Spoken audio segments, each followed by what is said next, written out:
2:45 p.m. At 3:52 p.m., National Weather Service Doppler radar indicated a severe thunderstorm capable of producing quarter-size hail and damaging winds in excess of 60 miles an hour. This storm was located near Gillett, or 19 miles northeast of Châteauneuf, and moving east at 40 miles an hour.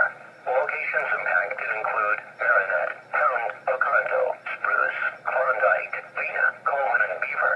Another severe thunderstorm was moving across southern Marinette County. Severe thunderstorms produce damaging winds, large hail, and deadly lightning. For your protection, move to an interior room on the lowest floor of your home or business. This storm has exhibited some weak rotation. Tornadoes can develop quickly from severe thunderstorms.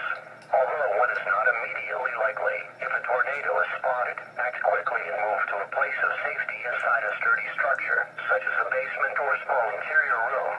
Repeating, a severe thunderstorm warning has been issued until 4:45 p.m. for the following counties: in Wisconsin,